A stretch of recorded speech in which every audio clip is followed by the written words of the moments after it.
రెండు కనపడుతుండడం, ఇందాక చెప్పాను కదా, కంటితో చూడడం, ఈ వేలుతో ఇలా చెప్తుండడం, లోపల రెండున్నాయి రెండున్నాయి రెండున్నాయి అనుకుంటూ ఉండడం. జ్ఞానంలోకి వెళ్ళాడు అనుకోండి, రెండేమిట్రా ఉన్నదంతా ఒకటే, అందులో పంచభూతాలు ఇందులో పంచభూతాలు. శంకరాచార్యులు వారికి అంతటి వారికి వచ్చిందండి ఈ ఈ పరీక్ష. కాశీపట్టణంలో గంగలో స్నానం చేసి వెడుతుంటే ఎవరో ఒక మహానుభావుడు కుక్కలు పెట్టుకుని వచ్చేస్తున్నాడు, సురాపానం చేసి కళ్ళుకుంట పట్టుకుని. శిష్యులు అన్నారు, పక్కకి తప్పుకో పక్కకి తప్పుకో, వచ్చి నిన్ను చూడకూడదు, గురువు గారు వస్తున్నారు శంకరాచార్యులు వారు అన్నారు.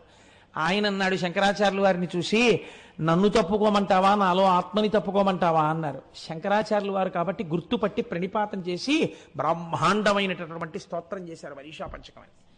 కాబట్టి ఈ జ్ఞానము రావాలి. అంతటా ఉన్నది ఒక్క వస్తువే, ఒక్క వస్తువే, ఒక్క వస్తువే అన్నది బాగా రూఢము కావాలి.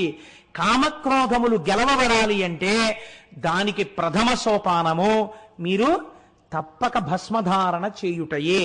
భస్మమును ధరించుట చేత మీకు అటువంటి అనుగ్రహము ఈశ్వరుడి చేత కలుగుతుంది. అయితే మీకు నేను ఒక విచిత్రమైనటువంటి విషయాన్ని ప్రతిపాదన చేస్తాను. దీన్ని పట్టుకునేటప్పుడు మీరు కొంచెం జాగ్రత్తగా పట్టుకునే ప్రయత్నం చేయండి.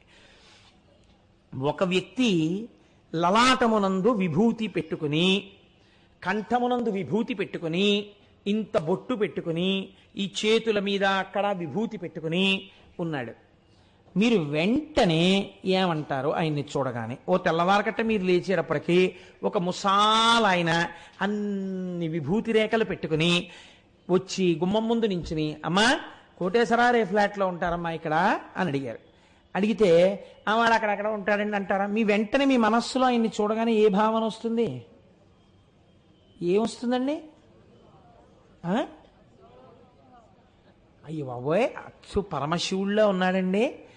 పొద్దున్నే చూసేటప్పటికి తెల్లగా మనిషి, ఆ విభూతి రేఖలు, ఆ శంకరుడు జ్ఞాపకానికి వచ్చాడండి ఆయన్ని చూడగానే అంటాం కదండి.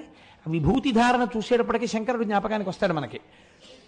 మీకు ఒక మనిషిని చూడగానే ఈశ్వర చిహ్నము చేత ఈశ్వరాంశ ప్రకాశిస్తోంది కదా.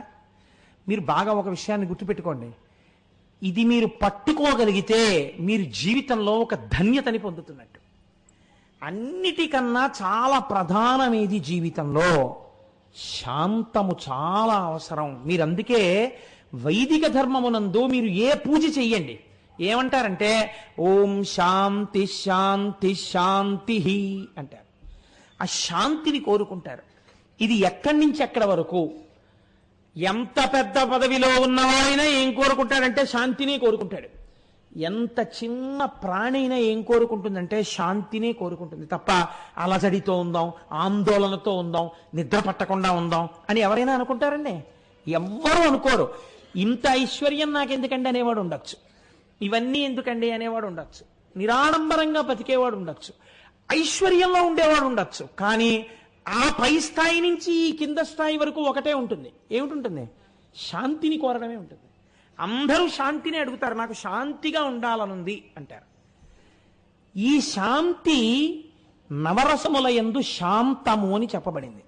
శాంతము లేక సౌఖ్యము లేదు సారసాదాళ నయన అన్నారు త్యాగరాజస్వామి. ఈ శాంతము మీకు చాలా అవసరము జీవితమునందు. మీరు ఉద్రేకపడుతూ ఆందోళన పడుతూ ఉద్ధతితో ఉండరాదు. కొంతమందిని మీరు చూడండి, ఎప్పుడు బిజీగా ఉన్నట్టుగా ఉండడం కొంతమంది ఇష్టపడతారు. ఏమీ ఉండదు, వడ్ల గింజలో బియ్యపు గింజ. కానీ మీరు ఆయన్ని పలకరించారనుకోండి, ఆయన ఎప్పుడు ఏది ప్రతిపాదన చేస్తారంటే నేను చాలా బిజీ అండి అంటాడు. ఏమిటి బిజీ? నిజంగా ఆయన ఏం చేస్తాడో తెలుసా అంటే పడుకుంటాడు ఇంటికి వెళ్ళి, అంతే. వాడు పలకరించేవాడు ఉండడం. అలా నిజంగా ఎవరు ఇంటికి వచ్చేరు ఆయనకి, అలా ఆయన ఏమి ఇబ్బంది పెట్టేసేవాళ్ళు ఉండరు. ఆయనకి అంత బిజీగా ఉండవలసిన అవసరం ఏం లేదు ఆయనకి. కానీ ఈ pretence as though he's busy, ఇది ఒక తప్పు లక్షణం. ఏమిటో చాలా మందికి ఇవాళ ఏమనుకుంటారంటే, ఎవరైనా కొంచెం హాయిగా ప్రశాంతంగా ఏదో ఆఫీస్కి వెళ్ళి ఇంటికి వచ్చి కాసేపు చక్కగా హాయిగా ఏదో శివ పంచాక్షరియో ఏదో చేసుకుని కాసేపు లేకపోతే సంధ్యావందనం చేసుకుని సాంబ సదాశివ సాంబ సదాశివ సాంబ సదాశివ సాంబ శివ అనుకుంటూ ఉన్నారనుకోండి, ఉంటే ఆయనకి ఏం పెద్ద వర్క్ అది ఏమి ఉండదులా ఉందండి, హాయిగా ఇంటికి వచ్చి కూర్చుని అలా ఉంటాడు. మాదంతా బిజీ లైఫ్ అండి, అసలు అంత ఖాళీ ఎక్కడ ఉంటుందంటే మాకు ఏమిటి వీడి బుర్రకాయ బిజీ. వీధిలో కుక్క తిరుగుతూ ఉంటుంది, వీడు తిరుగుతూ ఉంటాడు అంతే, అలా తిరుగుతూ ఉంటాడు అంతే. దానికి ఏం ప్రయోజకత్వం ఏమి ఉండదు. వాడిని పాడు చేయ, వీడిని పాడు చేయ, ఎవడో దొరుకుతాడు తేరగా, వాడి ఇంటికి వెళ్ళిపోయి వాడిని ఎత్తికి కూర్చుంటూ ఉండడం తప్ప అవసరమై. అందుకే శాస్త్రంలో చాలా తప్పు పనుల్లో పని ఏమిటో తెలుసా అండి? ఎదురింటి గడియ కొట్టుట. అంటే నువ్వు ఎందుకు కొట్టాలి? అవసరం లేకుండా అసలు ఆ పని చేయకూడదు. గడియ కొట్టడం ఏమిటి?